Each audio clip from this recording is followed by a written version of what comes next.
Hello, everyone. We welcome you to our Sunday morning roundtable discussion. Today is Sunday, September 23rd, 2018. We are recording from Plainfield, New Jersey, United States of America, and from the Plainfield Christian Science Church Independent. We warmly welcome you all. And Florence will begin our morning with our morning prayer. This is an excerpt from Mrs. Eddy's prayer for country and church.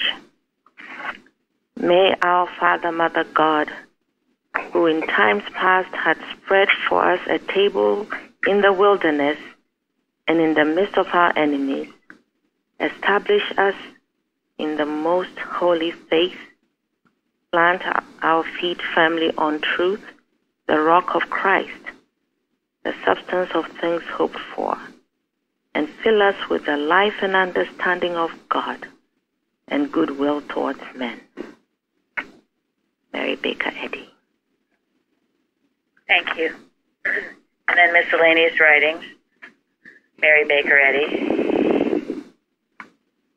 We today in this classroom are enough to convert the world if we are of one mind. For then the whole world will feel the influence of this mind, as when the earth was without form, and mind spake, and form appeared.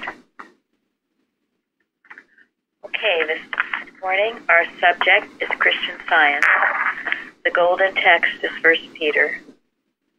As every man hath received the gift, even so minister the same one to another, as good stewards of the manifold grace of God.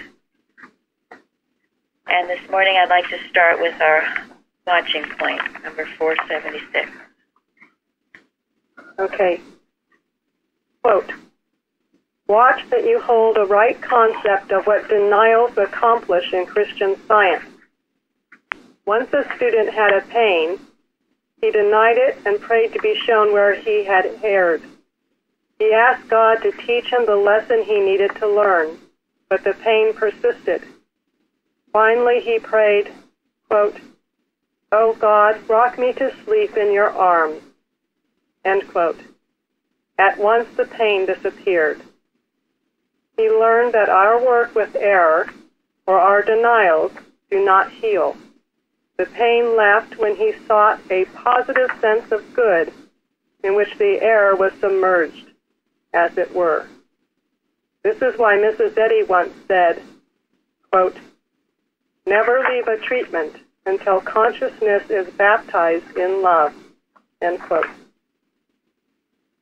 Thank you. That's a very, very important point. And that last quote from Mrs. Eddy, you think of that. You don't leave a treatment until knowing the power, the allness of God Almighty and His ever-present love. Mrs. Eddy has also said you never leave a treatment in the negative. We talk a lot about rebuking error. Yes, it's very important that we do.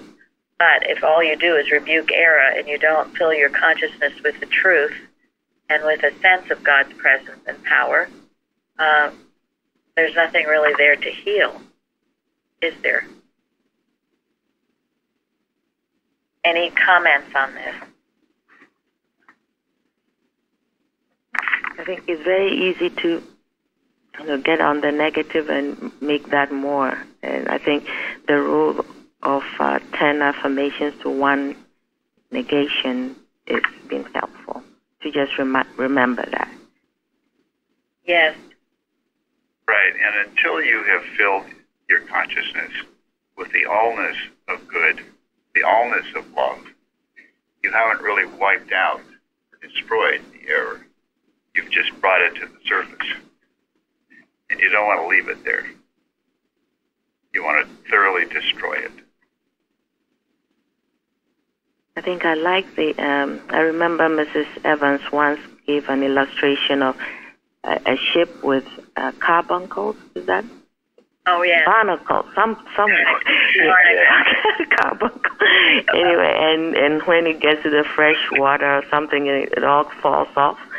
It's like we're washing away the lie so that the truth, present truth, can be seen. So it's certainly not more of the negative. It's drowning or washing away or wiping away the lie in the pool of clear, beautiful, loving water. That has been helpful for me. Yeah. I don't think Tom could be here today, but he wrote to this, at Watching Point 476, he wrote an email to me, denials do not heal. He writes, this is a difficult concept. We need to know that something not from God is not real. However, when faced with a problem, sometimes this leads into ignoring a problem, as if pretending the problem is not there will make it go away. This is much like the book written by my sister's friend, where her father, a Christian Science practitioner, locked his wife in the bedroom and let her suffer and did not tell his kids what was going on. This was criminal. Wow. Now, the reason I'm bringing this up, I mean, our topic today is Christian Science, the religion of love. Because of instances like this, it's gotten this reputation. And this woman was so upset, she wrote a book about it.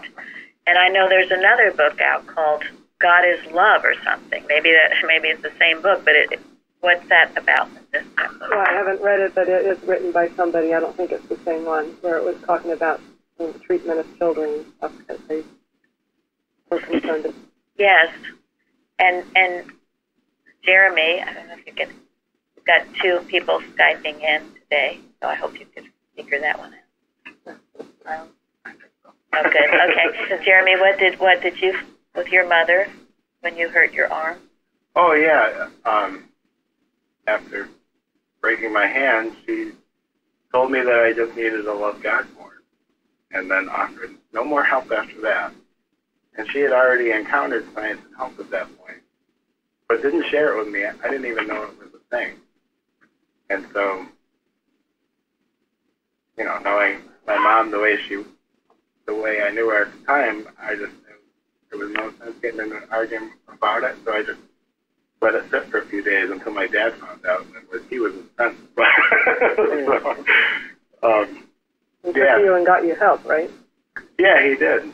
But how much more helpful would it have been to help or something real? Or at least say, I don't know the full extent of science and health, but, a practitioner does. How great would that have been? So we will, Carol, read number 8 in Science and Health.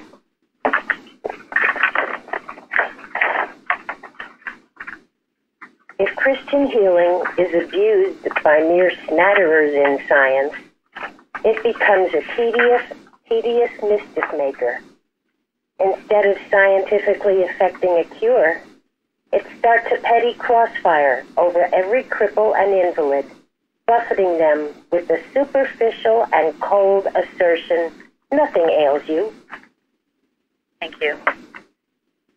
So we had a lively discussion on that on the forum. Florence, you want to speak to this? Yes, I mean, the nothing ails you thing is almost like, oh, God is love, and that's it, and all is well, and all these are the phrases that are thrown out so often. But I mean, it's without anything behind it, the love that one can feel behind those words, they're just empty.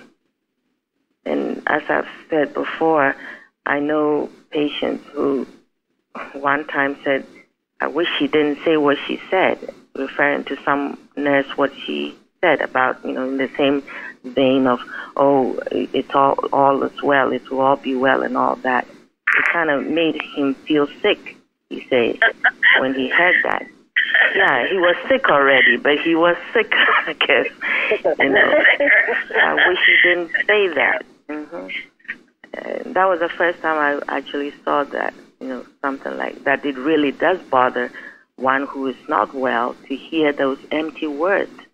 When when Mrs. Eddy saying that we should see error as nothing, she means yes, we should see it as nothing. At least have some love for, compassion. Something that will uplift the thought instead of just uttering those words. I think especially when dealing with non-Christian scientists, you have to be careful because those words may sound really cold, or they may look at you like, who's this person? Why is she saying these things? Because when they're suffering and they're in pain, it's difficult. Yes, I understand it, and Christian scientists do, but somebody that is not will look at you almost like if you have two heads. And, we have to be careful when we said, just throw out those kind of words and cliches. Thank you, Pilar. Yeah, you spoke to that too on the forum. Anyone else? Hi, this is Michael. Hi, Michael. Hi. Just on this topic, what was said right now, just that it comes off as very cold and insensitive to say that to somebody who is in the moment experiencing suffering. And, the way I've heard it put is you kind of have to meet the person where they're at. And if they're experiencing pain, to not acknowledge that at all, at least to the person, to the patient, is really just doesn't come off as you don't care, or you're not even, as someone said, there's no compassion there for that person. So I think when she talks about love, it might be the practical thing, like if someone breaks their hand, maybe they do need to get it in a body part. They maybe need to get that in a brace as some sort of practical human step. Still do the Christian Science treatment, but attend to the needs that are, visible right there in the moment. Thank you very much. This is Shukrat speaking. When I hear that, it's just like he just stated. It's a denial of self. It's also it tends to, I don't know how I can phrase this. It tends to do away with the person, as though what the person is feeling has no value. Because that's where they are. They're currently are, and you need to. Yes, you want to deny the error, but you also want to fill them up where they currently are and remind them that they're more, instead of just dismissing it. It's almost like you're dismissing them, because you sometimes have to remember they're in it, they're feeling it. So yes, you deny the error, but if you dismiss the person as well, and that's what a lot of times what happens. They say, well, deny the error, and they forget there's a person behind it, and forget they shouldn't dismiss the person. Yes, you love the person. Yes. Yeah, this statement, nothing ails you, is for the benefit of the practitioner. To say something like that to a patient is cruel. It's worse than empty.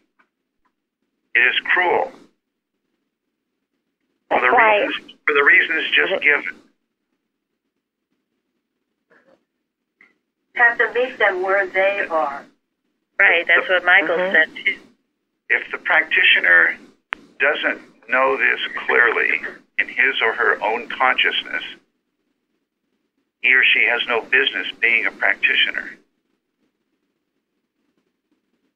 When somebody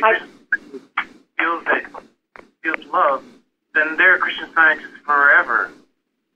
I didn't understand all Christian Science, still don't all, but I felt that God cares and loved, and when we were hurt, He felt it. Mr. Eddy's hymn I sang while I was on the hospital, Christ my refuge, low, sad, and sweet, His measures bind the power of pain. And all I understood was that He was sad because I was sad. He would work it out, and He did. but that every patient reaches for some sort of comfort and promise. And we have to give that to them. That's what Mrs. Eddy says in citation 11, the tender word and Christian encouragement of an invalid, pitiful patience with his fears, and the removal of them are better than hecatombs of gushing theories. When you are compassionate and you show them love, I feel like it prepares their thought for the truth and then brings about healing. But if you just dismiss it like someone just spoke of, it just puts you down deeper. You feel like there's no hope. When you have compassion and love, your thought is prepared and you do receive the truth. Thank you. I think, I've been looking through the Gospels here. I know this verse is here, but where Christ basically condemns people for saying, "Be warm and be filled," not giving them a coat, giving them a jacket or something. I mean, it's like telling someone you're not cold, you're not hungry, and I mean, that contradicts what Christ said. And then part of that, I think, is also the idea that we as believers, have to put our money where our mouth is. We don't act as we believe. And we don't care that someone's cold or hungry, regardless if that's coming from some other issues which we don't even know about. But, you meet them where they are, and then they have some credibility, and then you're showing Christ at that point, and then you have the right to speak up after that. Yes. Well, and the point is, it is the love of God that heals. Right. Love is the mighty spiritual power that heals. It's not the words that anybody says. It's the love that comes through them from God that heals. So to leave something in a negative like this without filling the consciousness with divine love is cruel. It's just cruel. There's no other way to describe it. And it is the total opposite of Christian Science. And I want to make that so clear. There have been many who've left science. Tom talked about, because I've mentioned he went through Principia, and he went to Hawaii and visited friends there. And most of them have left the science that went to Principia, because this is kind of what they felt, what they were met with. And also, he said none of them heard of Carpenter, of Eustace. They didn't know anything about any of this. So they've left the science, which is very much a shame. And then we have those that will leave it and speak out against it and write these books. And I've mentioned the book, and I love the book, Boys in a Boat, The Boys in the Boat. But there are a couple pages in there that his girlfriend, eventually his wife, the main person in the book. Well, there was a bogus Christian Scientist that did really stupid, weird things. In the name of science. In the name of science, and this was a bestseller. I mean, probably millions of people read this book. And there they think, oh my gosh, Christian Science, what a bunch of loonies. And so this is partly what we are counteracting, why we do what we do week after week, to re-educate, because nowhere is it in Science and Health or prose works where Mrs. Eddy is anywhere near that. What is the first statement in Science and Health, Jeffrey, of this week's lesson? The vital part, the heart and soul of Christian Science is love. Thank you. That's right. It is the main thrust of this religion is love, and anything that smacks not of love is not science. And Lillian said it, Michael said it, you meet the person where they are.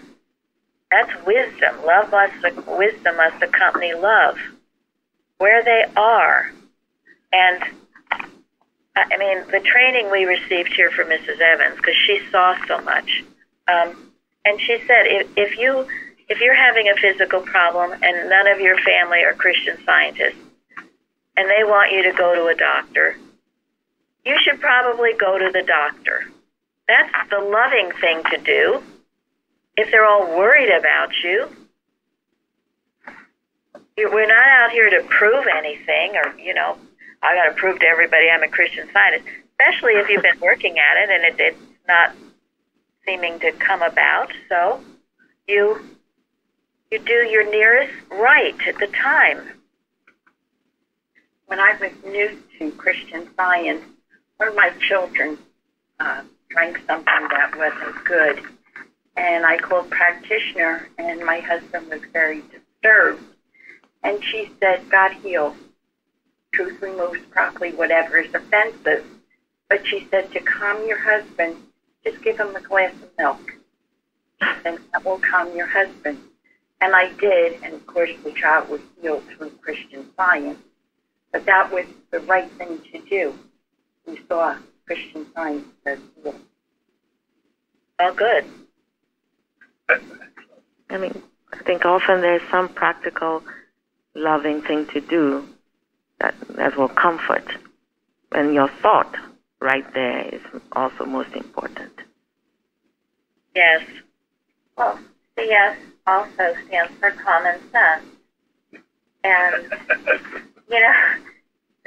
sometimes you just have to remember that and not be afraid to go to the dentist.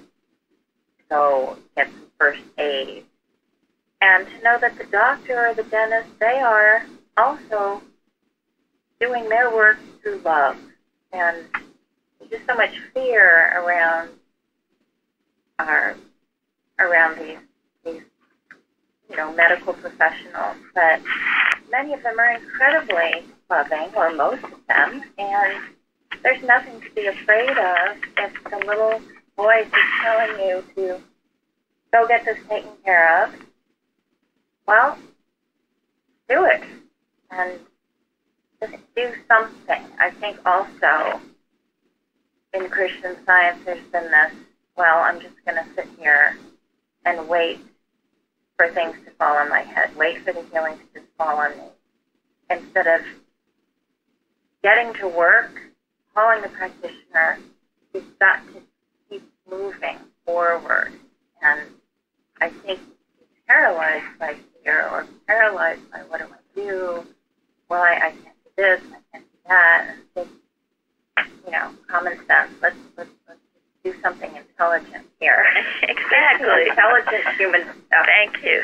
That's right. Because in allaying the fear, that's a big part of the healing.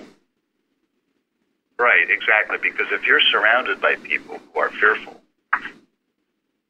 that is what you need to handle. You need to allay their fear. And if the only way you can allay their fear is to, go to the doctor and have it checked out, well then, whatever it takes to allay that fear is necessary to clear the atmosphere.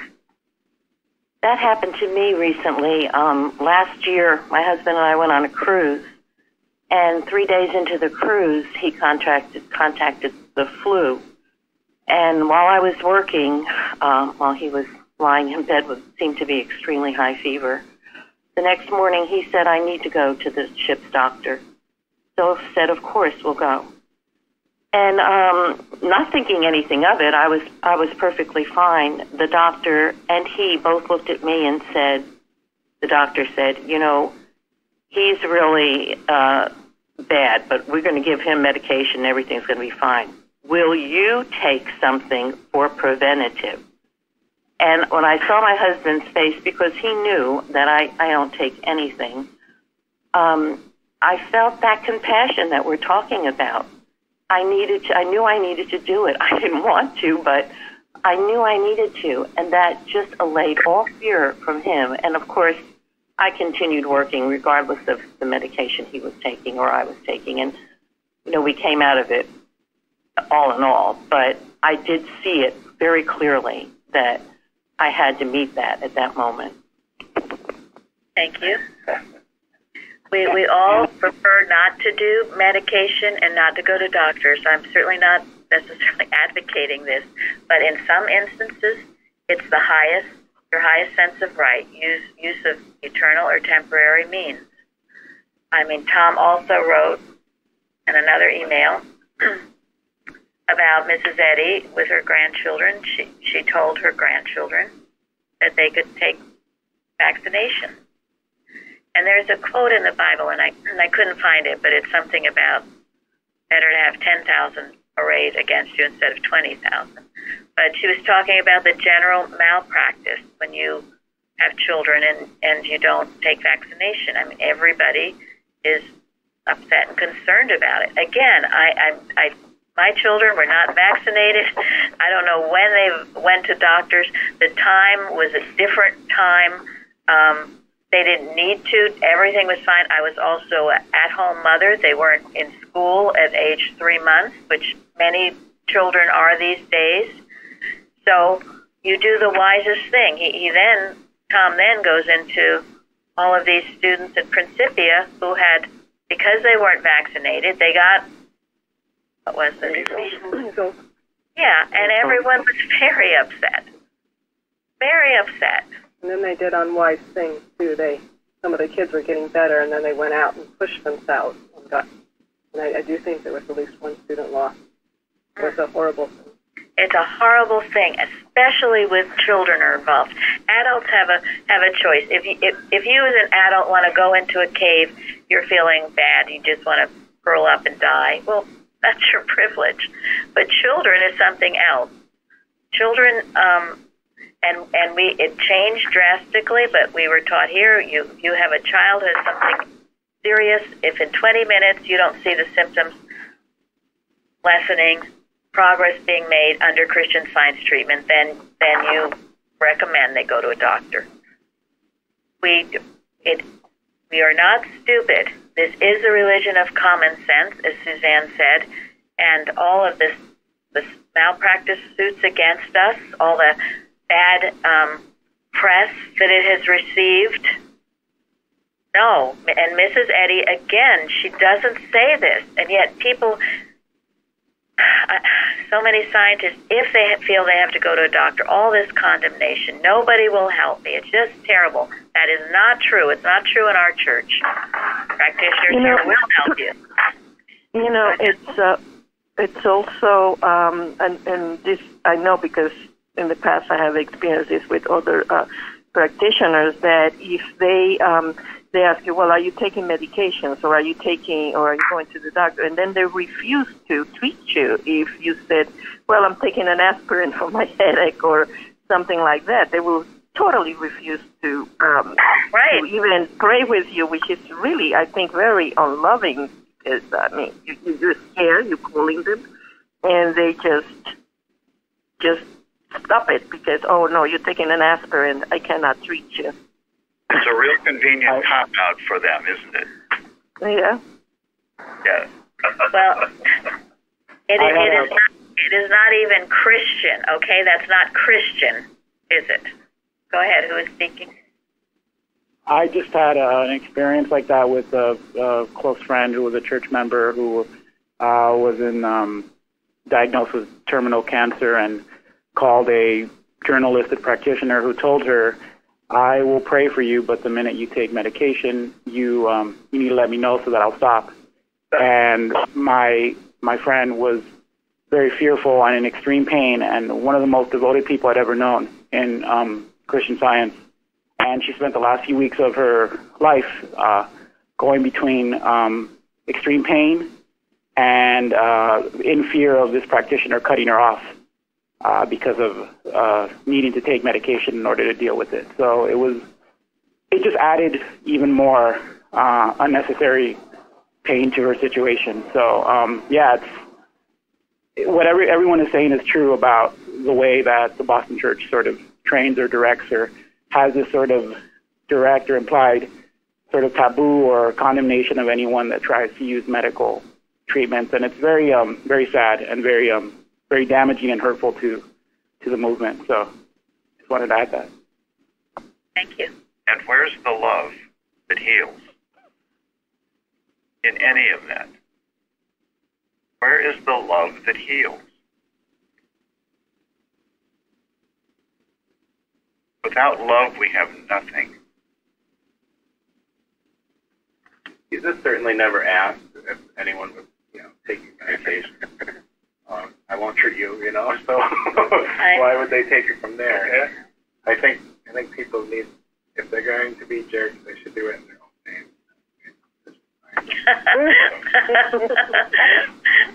Good one. So many included. So many people were alcoholics. Or they had taken every medicine known to man. Yeah, medication. It's like telling people who drink wine and beer, oh, you can't become a member of our church. We can't help you until you stop. Well, that just doesn't make any logical sense. I mean, you can only come to our church doors if you've already been healed of all your ills. Yeah, I know. It's just, Does Mrs. Eddy speak to that? Does she say anything anywhere that if you take medication that you are not going to be treated in Christian Science? I've never found anything like that in any of her writings. She says if patients fail to experience the healing power of Christian Science and think they can be benefited by certain ordinary physical methods of medical treatment, then the mind physician should give up such cases and leave invalids free to resort to whatever other systems they fancy will afford relief. That's on page 443, and it's at the beginning of the teaching chapter. And yes, and that is what the practitioners go by. But other things are also said, and she says if you need a doctor, make sure he's a Christian Scientist. What does that mean? The doctor is a Christian Scientist. Well, yeah, that he has a good sense of God and yes, not a medical, less medical. There are a lot of things that are said too. So, but that is the justification of practitioners who won't. Things have changed so radically now with the huge rise of materia medica that I think, again, we use wisdom. And I will state, and I know Bicknell Young in his writings, he stated it too, and others, if I will help someone. Because I feel that is the Christian thing to do, and I stand by that. Elsewhere, that he has said in Science and Health that as the fear is so great, the Christian scientist needs something like a medication to alleviate the fear or pain until they can handle their own case. They should do so. Well, I was just going to comment on that because there's an order where she says if you can't handle it yourself and you go to a Christian Scientist for help, if they can't help you, then you need to, or whatever, if you need to be alleviated of that pain so that you can handle it yourself again, do so. So that's exactly right. Yes. And then the other... All right, go ahead. Okay, I was just going to say, Mrs. Eddy also wrote that God will guide you in the wise way of eternal and temporary means. Anybody here ready to jump into the kingdom of heaven in absolute sense? Well, we're still working at it. We help each other with compassion. Maybe ready, but not able. Well, I think that brings Gary's readings in view, because then if we're really committed to doing it and not just, here and there when I feel pain, I pray or whatever, that's also important here, because I don't think she's saying we should be doing science and medication, and that can be misunderstood also. If you want to continue to use medication, if it's for the point of, okay, for now, I do this because I can't handle it, and then I'll go back to what I know is true, that's different. It is different. Because very different, and that's a very important point, thank you. Than if you just want to choose the medical route. And if you're not interested in being dedicated to this science, you should take the medical route. And we say that too. Don't even try. Be honest about where you are. But if you're really working to the best of your ability and you seem to need some things temporarily, then you do your nearest sense of right and know God leads you out of it. It's always for that reason, not to stay in it, but to get out of it. And the less the better, always, the less the better. I want to add something interesting in listening to this. When I was at association years and years and years ago, I happened to go by a group of practitioners chatting together, complaining. And one of the things they said is, these people call us like we're a pharmacy, and they just come and get their headaches. And so it seems to me that's exactly the same thing as going to medicine, if not worse. Because so to say that you are not using medicine and to operate that way, to me, is very corrupt. Thank you. And I remember, when I was going to have our first child, and I went to a practitioner. We were living in California at the time. And the practitioner said, no, she doesn't take baby cases because they always end up, in the hospital. So thanks a lot. So I went to Mrs. Evans, who said, of course she would. And she worked to pray to know you get a good doctor. Again, a Christian Scientist, one who is as least medical as possible. I didn't go to the doctor till I was, what month was it? It was like seventh month or something, yes. And yes, I had it in a hospital. Oh my goodness. But I did. And it was a very peaceful, harmonious experience. But she was helping me. She didn't just cast me out to the wolves and say, well, you're going to end up in a hospital, so I'm not going to help you.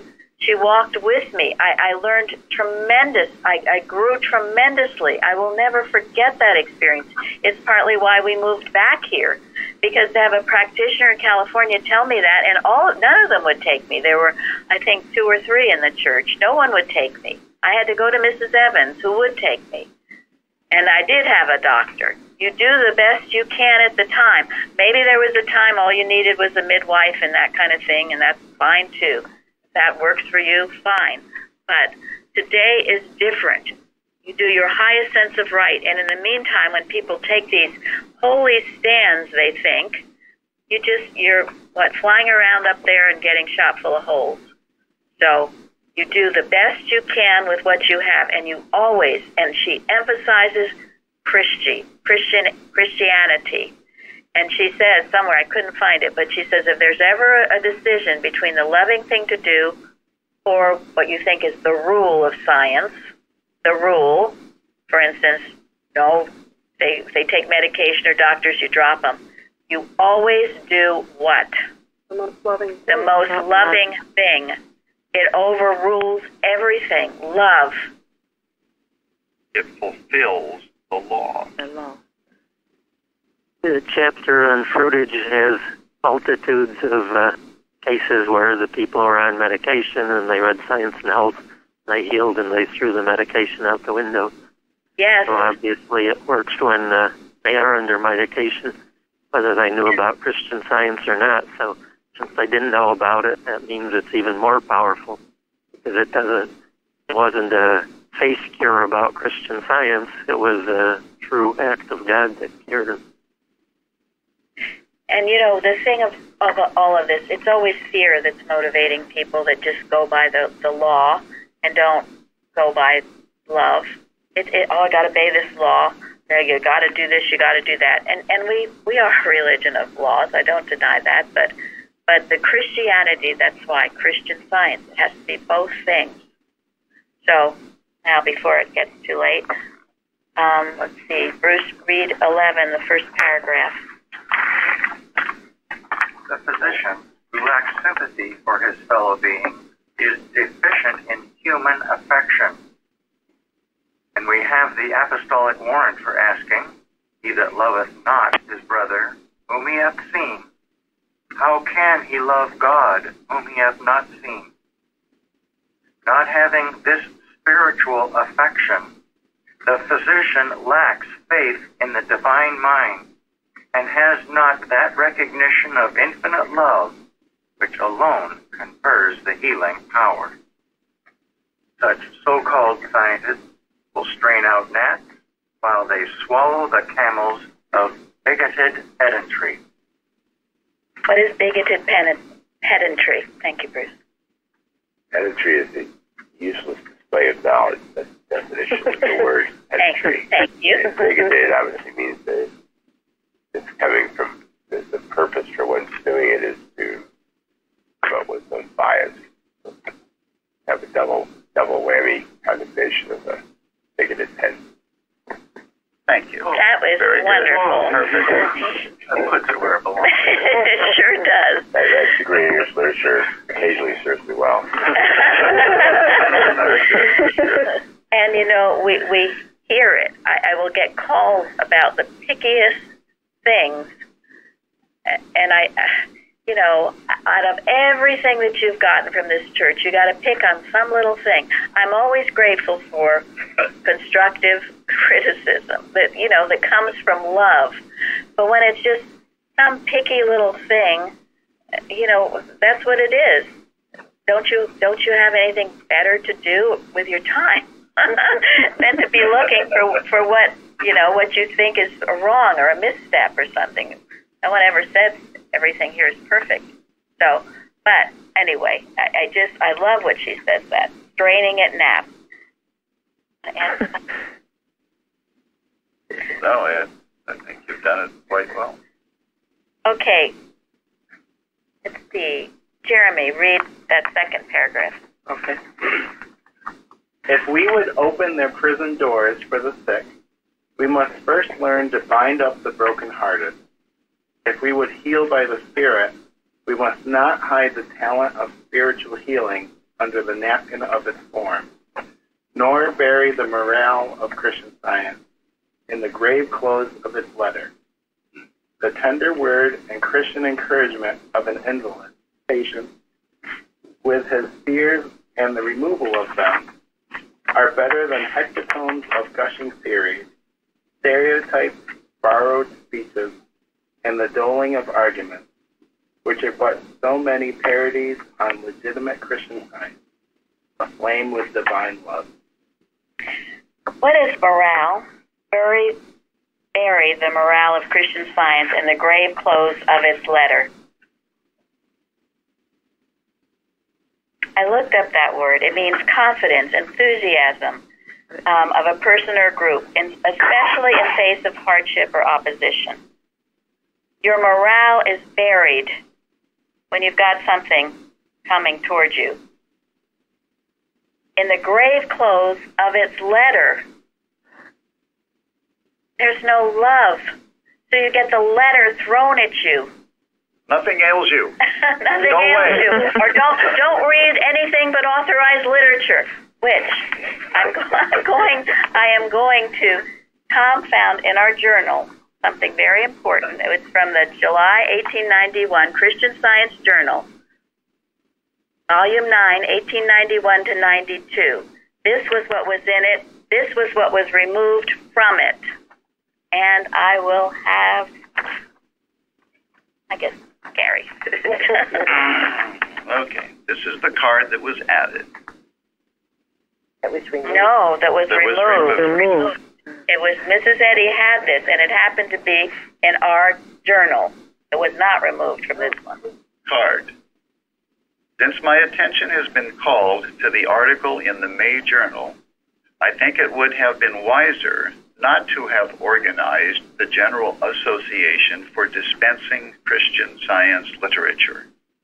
1, because I disbelieve in the utility of so widespread an organization.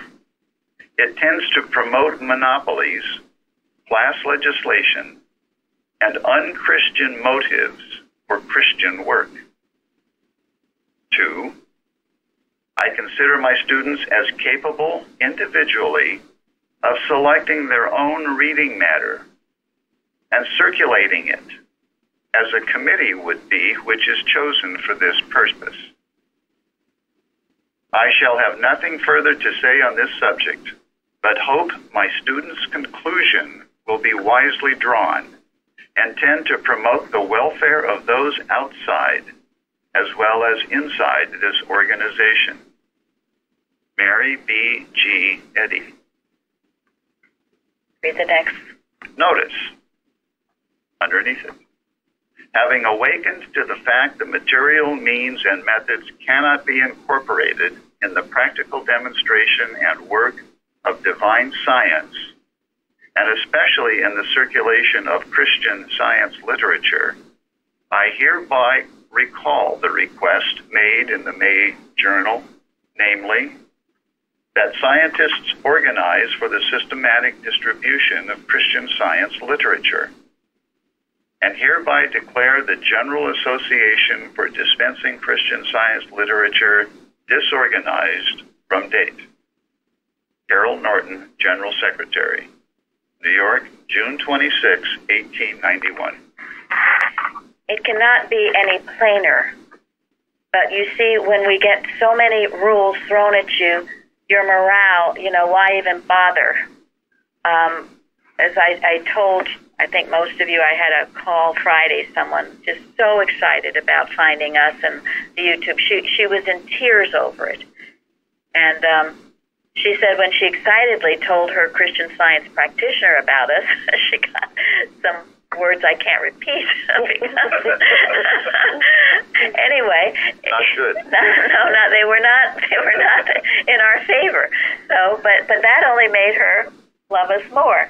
And then the other call I had this week of someone who was so excited to find us as well, and listened over and over to the chorus or group singing "How Great Thou Art," just crying her eyes out on the way to and from church. And she'd had a Sunday school teacher whom she loved and was the only person that she found that really knew the science. And she was excommunicated because she started a Bible study.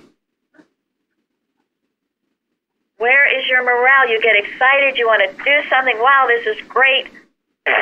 Sorry. Crushing, yes. Yes. My dad told me he was 12 years old in the Catholic Church in Italy. He had to get permission from the priest to read the Bible. You can't read the Bible unless the priest tells you can. Like, crazy. But it's not, I mean, it's no different in Boston. No different than this. No different in Boston. Human organization crushes inspiration. And that is exactly what has happened in Boston. And it is saying, you are all morons. We have to tell you what to do, because God forbids you do anything on your own, which might be wrong. You won't learn from your mistake. I mean, there's no God. It's so godless. It doesn't trust God. If you're allowed to spring up and be individual, then all good will come of it. And if it's not good, it will fail by its own accord. And that's true of the United States of America. That's what we were founded on. Freedom for all people to think for yourself and to figure things out for yourself. And if you do, it'll work out, because we're all children of God. And we'll figure it out in the right way, given the opportunity. Okay, we are going to end. We spoke yesterday. We had a wonderful Bible study. We spoke about Mrs. Eddy's article, Choose Ye. Very important. Gary's going to read the first 2 pages slowly. Listen to what she is saying. Christian Science, the religion of love. Choose Ye. Message from Mary Baker Eddy on the occasion of the dedication of the extension of the Mother Church of Christ Scientist, June 10, 1906. My beloved brethren, the divine might of truth demands well-doing in order to demonstrate truth, and this not alone in accord with human desire, but with spiritual power. St. John writes, "Blessed are they that do his commandments, that they may have right to the tree of life, and may enter in through the gates into the city." The sere leaves of faith without works, scattered abroad in Zion's waste places, appeal to reformers, quote, "Show me thy faith by thy works," end quote. Christian Science is not a dweller apart in royal solitude. It is not a law of matter. nor a transcendentalism that heals only the sick. This science is a law of divine mind, a persuasive animus, an unerring impetus, an ever-present help. Its presence is felt, for it acts and acts wisely, always unfolding the highway of hope, faith, understanding. It is the higher criticism, the higher hope, and its effect on man is mainly this, that the good which has come into his life, examination compels him to think genuine, whoever did it. A Christian scientist verifies his calling, choose ye. When, by losing his faith in matter and sin, one finds the spirit of truth, then he practices the golden rule spontaneously. And obedience to this rule spiritualizes man. For the world's Nolans, Bolans cannot enthrall it. Lust, dishonesty, sin disable the student. They preclude the practice or efficient teaching of Christian science, the truth of man's being. The scripture reads, "He that taketh not his cross and followeth after me is not worthy of me." On this basis, how many are following the way-shower?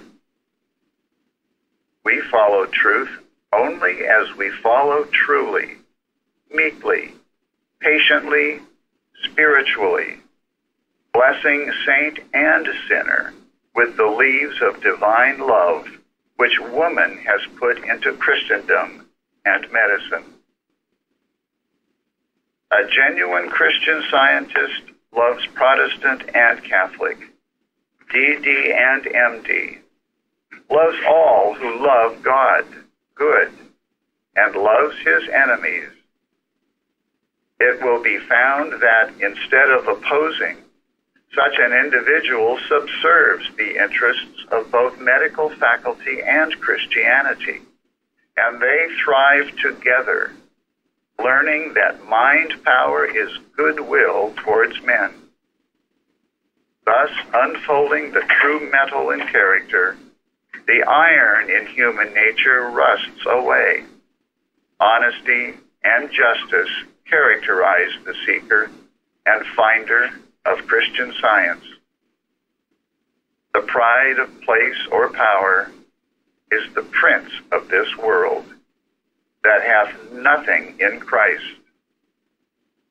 Our great master said, "Except ye become as little children, ye shall not enter into the kingdom of heaven."